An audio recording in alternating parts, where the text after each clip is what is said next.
बिस्मिल्लाहिर्रहमानिर्रहीम अस्सलाम वालेकुम। मेरा नाम अब्दुल करीम गिल ਤੇ ਤੁਸੀਂ ਦੇਖ ਰਹੇ ਹੋ ਪੰਜਾਬ ਬੈਠਕ। ਤੇ ਅੱਜ ਮੈਂ ਤੁਹਾਡੇ ਨਾਲ ਸ਼ੇਅਰ ਵੀ ਕਰਾਂਗਾ ਤੇ ਆਪਣੇ ਭੋਲੇ ਭਾਲੇ ਪੰਜਾਬੀ ਭੈਣਾਂ ਭਰਾਵਾਂ ਨੂੰ ਮਿਹਨਤ ਵੀ ਕਰਾਂਗਾ ਕਿ ਖੁਦਾਰਾ ਗਵਰਨਮੈਂਟ ਨੇ ਜਿਹੜੀ ਇਹ ਨਰਮੀ ਲਾਕਡਾਊਨ 'ਚ ਕੀਤੀ ਹੈ ਇਹਦੇ ਨਾਲ ਕਿਤੇ ਗਵਰਨਮੈਂਟ ਦਾ ਤਾਂ ਕੁਝ ਨਹੀਂ ਜਾਣਾ, ਲੇਕਿਨ ਸਾਡੇ ਘਰਾਂ ਦੇ ਘਰ ਖਾਲੀ ਹੋਏ। ਅਸੀਂ ਲੋਕ ਮਾਰਕੀਟਾਂ 'ਚ ਇੰਨਾ ਰਸ਼ ਬਗੈਰ ਕੋਈ ਫਾਲਤੂ ਤਦਬੀਰ, ਜਿਹੜੇ ਤੁਸੀਂ protocol SOPs standard operating procedure ਦੀ ਬਾਰ-ਬਾਰ ਗੱਲ ਕਰ ਰਹੇ ਤੁਸੀਂ ਖਬਰਾਂ 'ਤੇ ਦੇਖਿਆ ਹੋਵੇਗਾ ਬਾਰ-ਬਾਰ ਇਹਦੀ ਗੱਲ। ਇਹ ਕੀ ਹੈ? ਇਹ ਆ ਕਿ ਤੁਸੀਂ ਬਾਹਰ ਜਾਣਾ, ਫਾਸਲਾ ਰੱਖੋ, ਮਾਸਕ ਪਾਓ, ਬਾਹਰੋਂ ਆਓ, ਹੱਥ ਆਪਣੇ ਸਾਬਣ ਨਾਲ 20 ਸੈਕਿੰਡ ਤੱਕ ਚੰਗੀ ਤਰ੍ਹਾਂ ਮਲ ਕੇ ਧੋਵੋ ਤਾਂ ਕਿ ਇਹ ਵਾਇਰਸ ਤੁਸੀਂ ਆਪਣੇ ਘਰ ਨੂੰ ਲੈ ਜਾਓ। ਮੈਨੂੰ ਡਰ ਆ ਕਿ ਵਾਇਰਸ ਤੁਹਾਡੇ ਘਰ ਨਹੀਂ ਆਏਗਾ, ਬਲਕਿ ਤੁਸੀਂ ਇਹਨੂੰ ਲੈ ਕੇ ਆਓਗੇ ਆਪਣੇ ਘਰ। ਕਿਸ ਤਰ੍ਹਾਂ? ਮਾਰਕੀਟ 'ਚ ਜਦੋਂ ਜਾਂਦੇ ਹੋ ਅਸੀਂ ਹਰ ਸ਼ੈ ਨੂੰ ਚੈੱਕ ਕਰਦੇ, ਹੱਥ ਲਾਉਂਦੇ, ਉਹਦੇ ਨਾਲ ਕੀ ਹੈ, ਵਾਇਰਸ ਉਸ ਸ਼ੈ ਨੂੰ ਲੱਗ ਜਾਂਦਾ।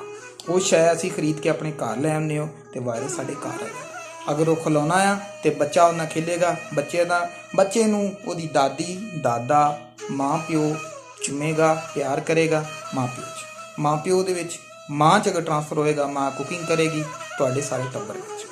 ਇਸ ਵਾਸਤੇ ਜਾਵੋ। ਲੇਕਿਨ ਇਹ ਦੇਖ ਲਓ, ਇਹ ਈਦ ਆਖਰੀ ਨਹੀਂ ਹੈਗੀ। ਦੁਨੀਆ ਪਈ ਹੈ, ਜ਼ਿੰਦਗੀ ਪਈ ਹੈ।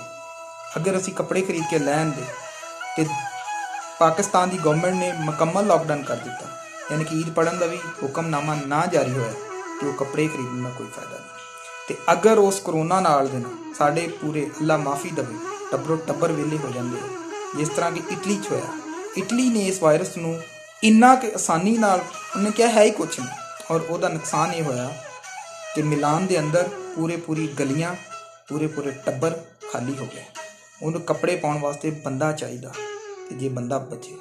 ਸਾਡੇ ਮਾਵਾਂ ਭੈਣਾਂ ਨੂੰ, ਭਰਾਵਾਂ ਨੂੰ, ਪੰਜਾਬੀ ਜੱਟਾਂ ਨੂੰ, ਸਾਰੇ ਲੋਕਾਂ ਨੂੰ ਸੋਚਣਾ ਚਾਹੀਦਾ ਕਿ ਬੰਦੇ ਦੇ ਨਾਲ ਹੀ ਦੁਨੀਆ ਹੈ।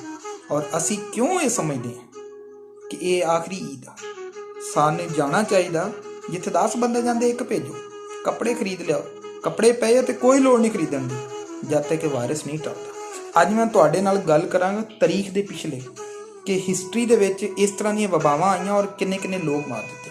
ਦਾ ਬਲੈਕ ਡੈਥ, ਇਹ 1366 ਤੋਂ ਲੱਗ ਕੇ 1353 ਤੱਕ ਆਈ ਔਰ 200 ਮਿਲੀਅਨ ਲੋਕ ਇਹਨੇ ਮਾਰ ਦਿੱਤੇ ਸੀ।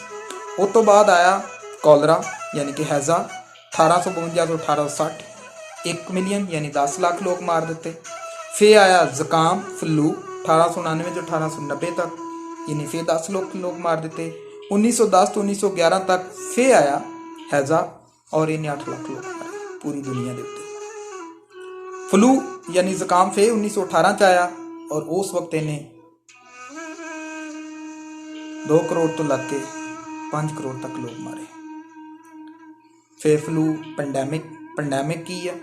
ਜਿਸ ਤਰ੍ਹਾਂ ਕਿ ਵਰਲਡ ਹੈਲਥ ਆਰਗੇਨਾਈਜੇਸ਼ਨ ਨੇ ਕਰੋਨਾ ਨੂੰ ਪੈਂਡੈਮਿਕ ਆਖ ਛੜਿਆ। ਇਹਦਾ ਮਤਲਬ ਕੀ ਹੈ?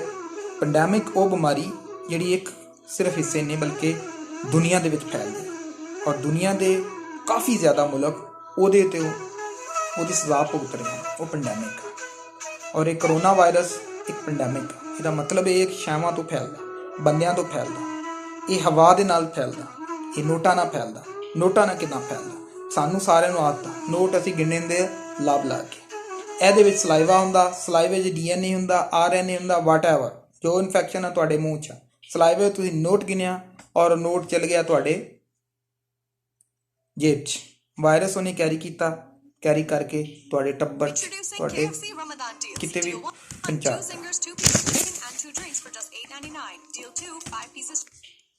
ਇਹਨਾਂ ਚੀਜ਼ਾਂ ਨੂੰ ਅਗਰ ਦੇਖਿਆ ਜਾਏ, ਫਿਰ ਅਗਰ ਅਸੀਂ ਤਾਰੀਖ ਨੂੰ ਫਰਦਰ ਦੇਖੀਏ, ਏਸ਼ੀਅਨ ਫਲੂ ਆਇਆ 1956 'ਚ, 1958 20 ਲੱਖ ਲੋਕ ਮਾਰੇ। ਜ਼ੁਕਾਮ ਫਿਰ ਆ ਗਿਆ ਦੁਨੀਆ 'ਤੇ, ਉਹਨੂੰ ਪੈਂਡੈਮਿਕ ਡਿਕਲੇਅਰ ਕੀਤਾ 1968 'ਚ, 10 ਲੱਖ ਲੋਕ ਮਾਰੇ। ਫਿਰ ਹੈਪਾਟਾਈਟਸ ਔਰ ਏਡਜ਼ ਆ ਗਿਆ 2005 ਤੋਂ 12 ਤੱਕ। ਇਹ ਕਰੋਨਾ ਦੇ ਟੱਬਰ ਦੇ ਵਿੱਚੋਂ ਸਾਰਸ ਆਇਆ, ਸਵੀਅਰ ਅਕਿਊਟ ਰੈਸਪੀਰੇਟਰੀ ਸਿੰਡਰੋਮ 2003 ਦੇ ਵਿੱਚ। ਫਿਰ ਮਰਸ ਆਇਆ, ਮਿਡਲ ਈਸਟ ਰੈਸਪੀਰੇਟਰੀ ਸਿੰਡਰੋਮ 2012 'ਚ, ਜਿਹਦੇ ਵਿੱਚ ਤੁਸੀਂ ਸੁਣਿਆ ਹੋਵੇਗਾ ਕਿ ਅਰਬਾਂ ਦੇ ਜਿਹੜੇ ਅਰਬ ਮੁਲਕ ਆ ਉਹਨਾਂ ਦੇ ਊਠਾਂ ਦੇ ਵਿੱਚ ਉਹ ਫੈਲੀ ਗਈ ਸੀ।